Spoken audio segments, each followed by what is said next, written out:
A very good morning I bid to everyone. Welcome and thank you for coming to this lovely forum. Education is a fundamental human right and is critical to individual and societal development. However, women around the world still face significant barriers to accessing education, particularly in developing countries. Today in this forum, we will be looking at the causes or the factors that stands as a boundary to women education. And the second round, we will be looking at what are the positive outcomes if a woman is given the chance to pursue education. And the third round, we will have a Q&A session with the audience to ask our lovely panel of judges, panel of guests, the questions that they would like to ask. Joining me today, we have Minister of Education, Datin Gan.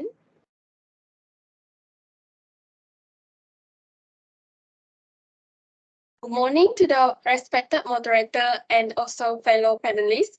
I'm truly honored to be here today to discuss such crucial topics with all of you. Thank you for this opportunity. Lovely meeting you, Datin. Next, we have Women's Education Professor, Professor Chloe. Thank you to the moderator. A very good morning to all the panelists and the audience. I'm so glad to be one of the guests here today. Nice meeting you, Professor. Next, we have Minister of Economics, Datin Wong. Good morning to our lovely moderator and distinguished panelists. I'm looking forward to this discussion today, as I strongly believe this forum holds the potential to provide our society with a clearer understanding of the challenges hindering women's access to education. Thank you. And last but not the least, we have Minister of Women, Family and Community Development, YB Unshuen. Good morning to the esteemed guests and fellow advocates. I'm truly honored to be part of this crucial forum addressing the profound impact of discriminations against women on their access to education. Today, we will explore key aspects and potential solutions to this pressing issue.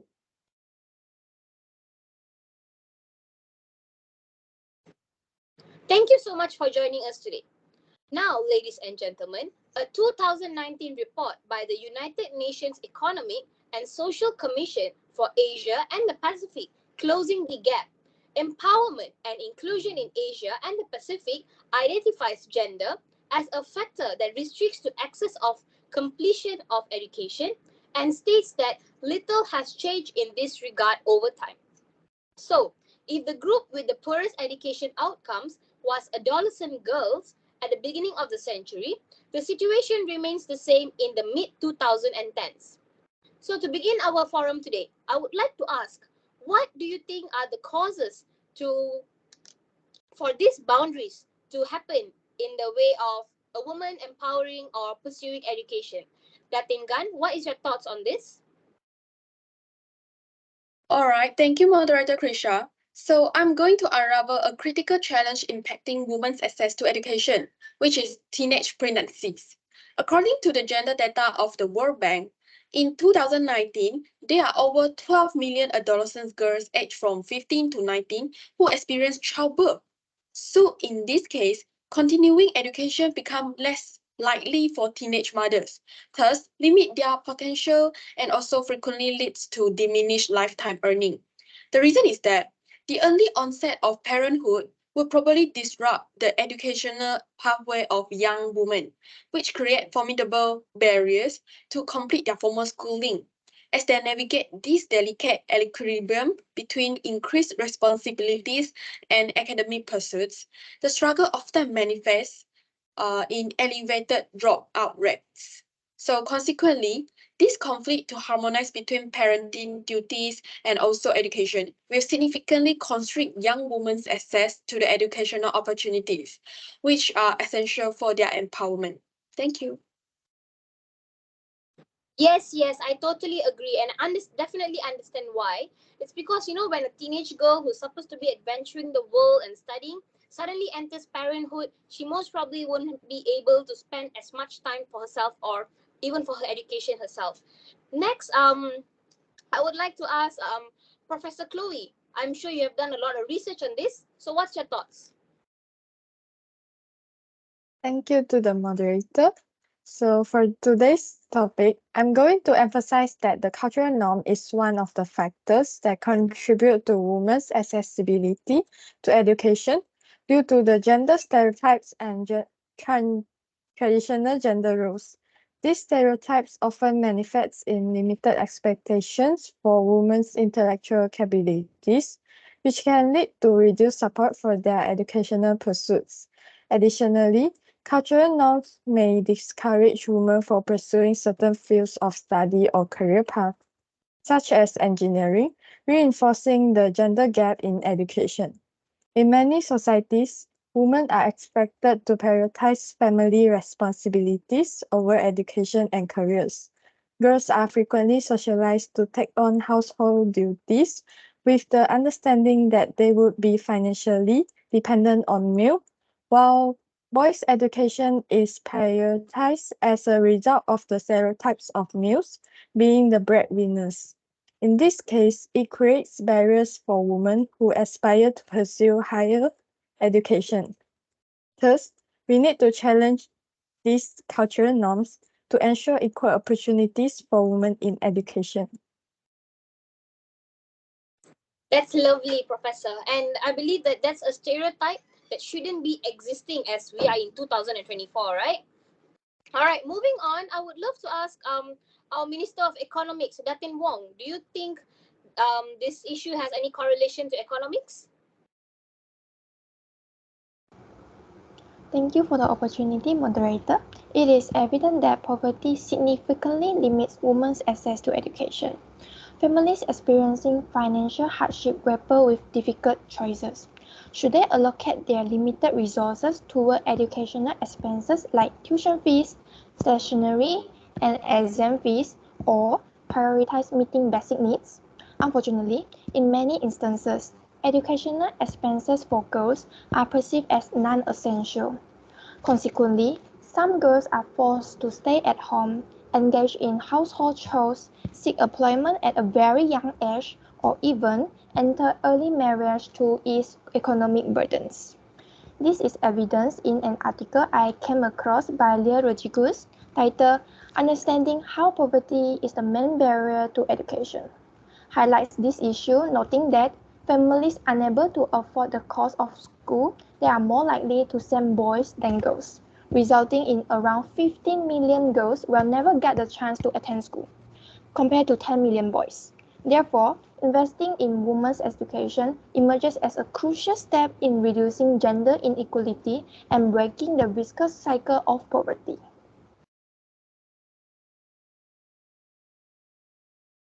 That's fabulous, Professor Datin. So, when we're talking about economics, financial problems, and as what our professor said just now, the stereotypes, I think it goes hand in hand, right?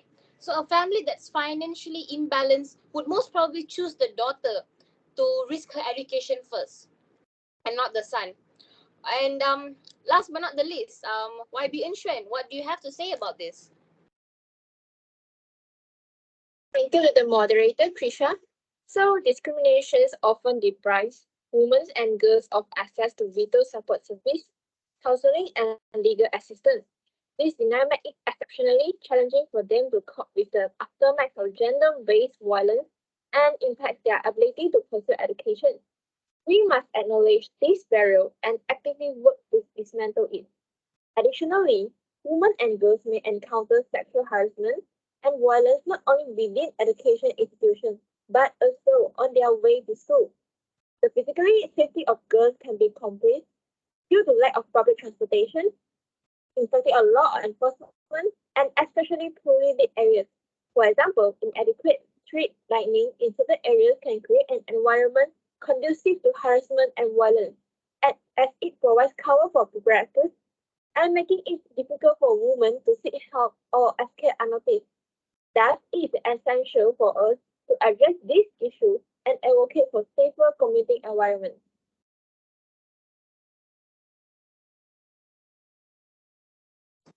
I agree with you, YB. Discrimination and women's safety is all because, like, when a woman feels unsafe, she's even scared to go out to the public, right? So I feel like school is one of them.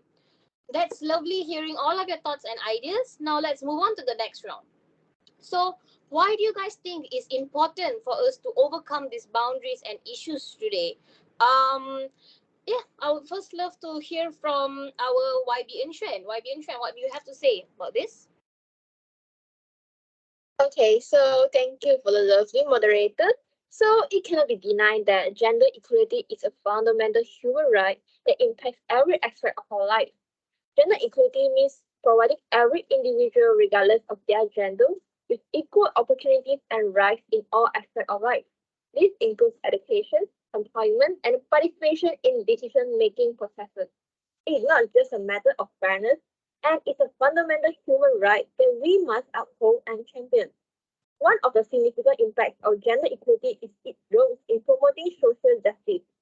By challenging and dismantling discriminatory practice, bias, and stereotypes, we pave the way for a more inclusive and equitable society.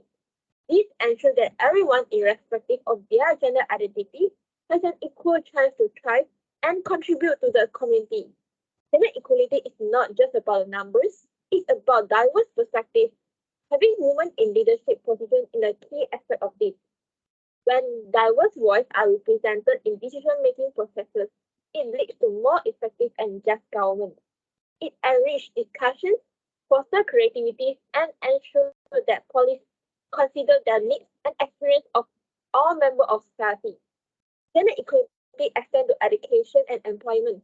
It means breaking down barriers and that limits access to education of certain professions based on gender. By ensuring equal opportunity, we empower women to pursue their passions and contribute their skills and talents to society without discrimination. I agree, YB. I do believe that, every woman or girl should be empowered, to pursue the education or even the job that she wants to do. All right. So, moving on, Minister of Education, Datin Gan, what do you have to say? Thank you for asking this question. So, when we explore the broader impact of women's education on society, it becomes evident that education goes beyond individual empowerment. So, from my point of view, education enhances women's health outcomes, which enables them to make informed decisions not just about their well-being, but also for the health of their families. According to Professor Dr. Sudeshna Saha, in the Department of Social Work in Viswa Bharati University of India, education plays a crucial role in every aspect of family health, from family planning to newborn care. So educated mothers are equipped with skill in modern medicine and are more likely to adhere to treatment protocols. Besides, education also positively influence women's perspective on disease causation and childcare practices. Hence, obviously, educated women contribute to healthier family lives through knowledge and proactive steps for everyone's health.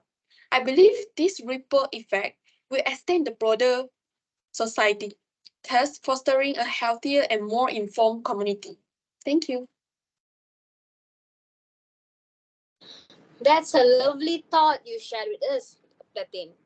So now, yeah, as what you said, an educated woman, especially a mother, would become a strong pillar for the family. Like knowing how to function few machines or even technologies would be really helpful for the safety of herself and also for the baby.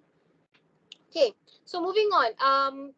Latin Wong, do you think that is there any importance to the economics? So what do you have to say?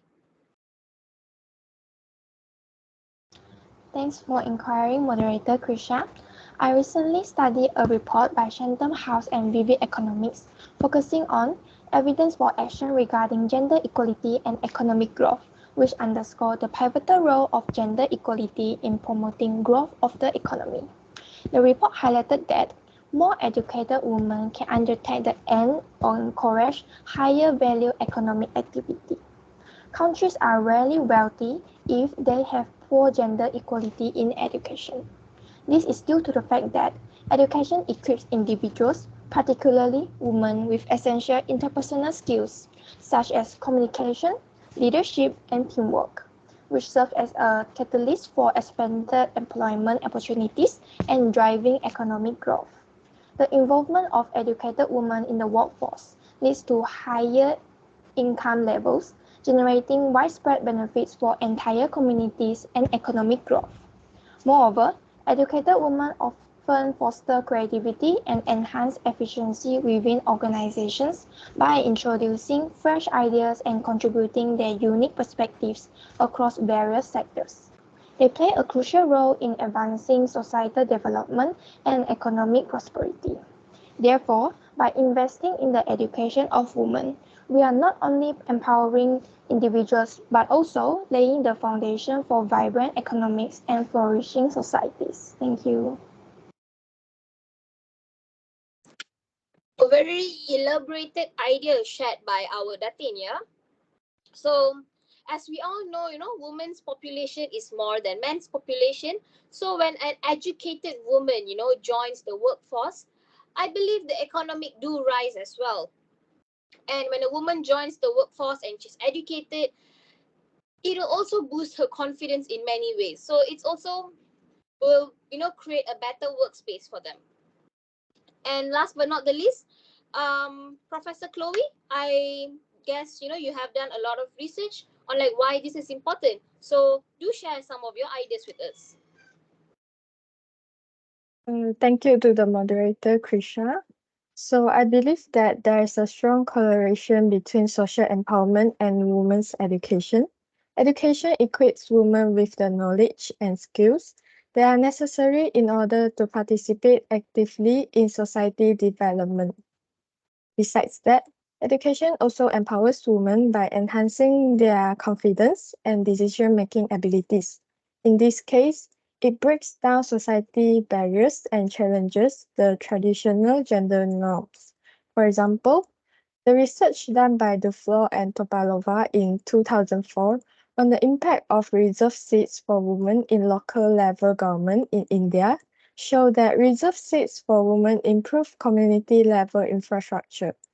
It proved that educated women should be involved in leadership roles to promote gender equality and influence positive social changes.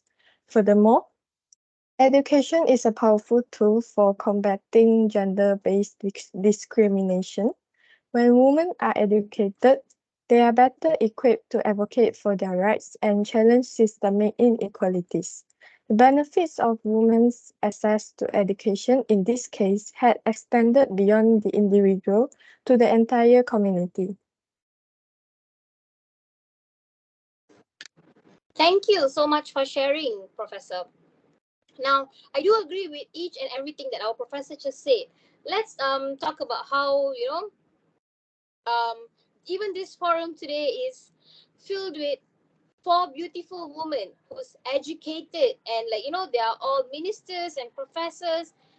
It's very like how to say it is a very important thing for in 2024 because like when a woman like us we are ministers, professors, doctors, we do break the normal stereotype or the normal cultural norm. Yeah.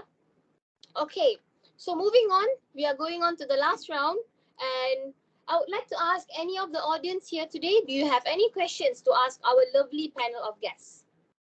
Yes, the one with the curly hair, what do you have to ask? Okay, that's a very interesting question we have. So, the lady just asked, is there any ways that we can do or we can practice to overcome the boundaries for a woman to pursue her education? And I would like to start with Datin Gan. What do you have to say about this? Thank you again, moderator Krisha. So in the current era, addressing challenges like poverty and ensuring educational opportunities for women need targeted efforts.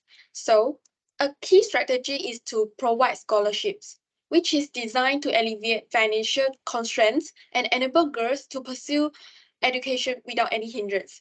I was glad when I noticed John Sloan, a senior director of Women's Empowerment Program in the Asia Foundation, reported that the Asia Foundation provided 2 scholarship programs for girls in Vietnam to aid 1,700 in secondary schools since 2004 and also support 220 STEM-focused university students since 2011. So these initiatives enhance opportunities for education and high-skill careers. Also, by systematically addressing these economic barriers, we not only open the doors for individual empowerment, but also contribute to the larger goal of achieving educational equality. This proactive approach reflects a deep commitment to break down financial barriers and foster an environment where every girl can access to the education she deserves. It is a step forward to a more equitable educational landscape to ensure that no one is left behind due to economic constraints. Thank you. A very satisfying answer gave by our Datin Ganya. And we would all love to see in the future not 200 or not 20, but 2,000 girls are given the chance to have the scholarship. Okay, so next, Professor Chloe, what do you have to say about this? What's the way? How to overcome? What do you have to say? So, in my opinion, cultural norms often play a significant role in shaping perceptions of women's roles and limiting their access to education. So, challenging these norms requires understanding of cultural dynamics. We can break down these barriers effectively by initiatives that engage with local communities, involve community leaders, and highlight the benefits of women's education within the cultural context. Education campaign is an effective way that emphasizes the positive outcomes of women's education on the entire community and can gradually shift cultural attitudes, creating an environment where women are encouraged to pursue education. For example, to mark International Women's Day, UNESCO, the UN Girls' Education Initiative, and Transform Education, with support from the Organization of Economic Cooperation and Development, held a webinar calling on students, parents, teachers, governments, and development partners to smash gender stereotypes and bias in and through education. Fantastic answer given by our professor. Now, don't you guys think that this forum that we are having today is also a way, to overcome the problem? I really hope that, this forum reaches out to the public out there and it does give an impact to our cultural norm, to breaking the very stereotypical cultural norm that we have today. Okay. Next, I would like to ask the Minister of Women, YB Xuan, what do you have to say? Thanks for inquiring, moderator. So, to create a safer environment is crucial to enhance public transportation options, making them more accessible and reliable for everyone, with a special focus on the needs of women and girls. Valid and easily accessible transportation stops play a significant role in contributing to a safer commute for everyone.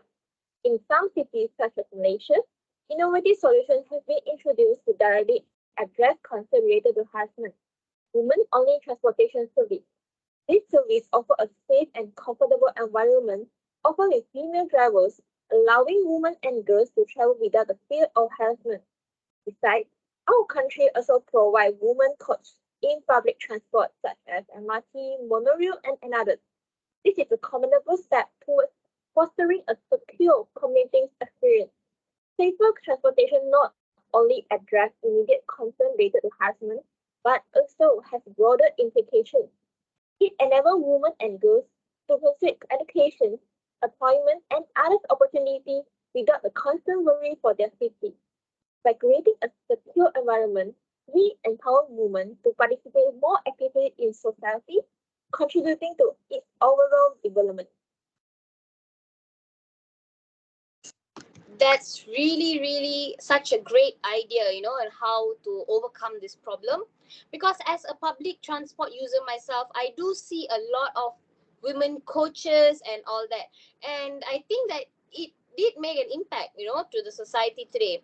And we would also love to see more and more of this kind of innovations happening in this country or even in other countries to make this place a better and a safer way for women. All right, and last but not the least, Minister of Education, Wong, do you think that economics and the ways to improve, do they have any sort of connection? So what's your ideas on this? It's great that you asked, moderator. The enlightening article shared by the World University Service of Canada discusses the transformative effects of conditional cash transfers in enhancing girls' access to education. Their approach indicates that a staggering 90% of the recipients of conditional cash transfers are women. These financial aids are provided under the condition that either they or their daughters attend school regularly. Additionally, these recipients are also eligible to receive top-up amounts as a reward for strong attendance. Families have reported that these cash transfers have eased their financial and it easier for them to prioritize their daughter's education despite the associated opportunity costs. Considering these promising outcomes, as the Minister of Economy, I would seriously consider implementing similar conditional cash transfer programs. These transfers not only assist in poverty alleviation by providing additional income, but also incentivizing positive behavior. By doing so, we are able to break the cycle of poverty across generations and support girls' education. Thank you. So I did believe that economic will play a very crucial role to overcome these boundaries. And yes, based on what our Datin just said, it does, right? So we also believe that no woman or girl should be left behind, and we would love to see that this innovation happening in the future. Yeah, Datin. All right. So now, I have a question for our panel of guests. Do you guys think that this is a problem in Malaysia? Like, does Malaysia still facing this type of problems? Does anyone has like any idea, or do you want to share anything about it? Oh, thank you, moderator Krisha, for this important question. I would say yes, that there are actually some problems regarding women's access to education occurring in Malaysia too. For example, period poverty and period stigma among the female students. One of our effort is to provide sanitation products and relevant education to the girls who in need. Thus, non-governmental organization NGO and also the civil society organization, which is CSO, alongside the public, are advised to hold the government accountable for ending period poverty nationwide. That will undoubtedly help school-going females to eliminate one major challenge in accessing their right to education without fear of cost and stigma.